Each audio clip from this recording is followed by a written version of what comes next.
എല്ലാവർക്കും നമസ്കാരം. ഞാൻ ആലക്കാട്ട് മാടമന ശങ്കരനാരായണ നമ്പൂതിരി പയ്യന്നൂർ.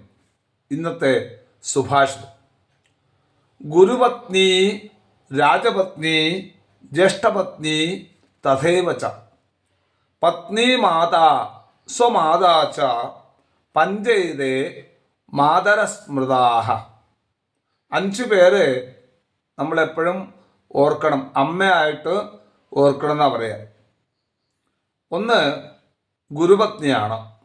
നമ്മളെ പാഠങ്ങളൊക്കെ പഠിപ്പിച്ചു തന്ന അല്ലെങ്കിൽ വിദ്യയെ പറഞ്ഞു തന്നായ ഗുരുനാഥൻ്റെ ഭാര്യ, ആ ഗുരുപത്നി നമ്മളെ മാതാവായിട്ട് സങ്കല്പിക്കണം.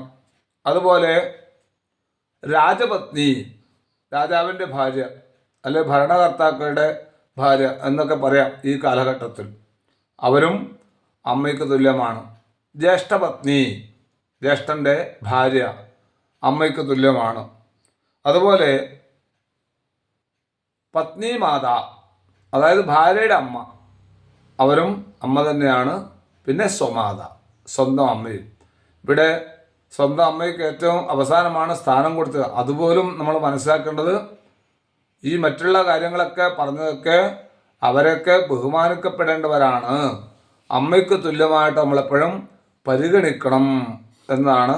അപ്പോൾ അതിന് വിപരീതമായി നടക്കുമ്പോഴാണ്, പ്രവർത്തിക്കുമ്പോഴാണ് ചില പ്രശ്നങ്ങളൊക്കെ സങ്കീർണമായിട്ട് വരുന്നത്.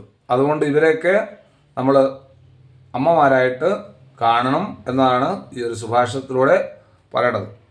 ഗുരുപത്നി രാജപത്നി ജ്യേഷ്ഠപത്നി തഥൈവ ച പത്നി മാതാ സ്വമാതാ ച പഞ്ചേതേ മാതരസ്മൃതാഹ. നന്ദി, നമസ്കാരം.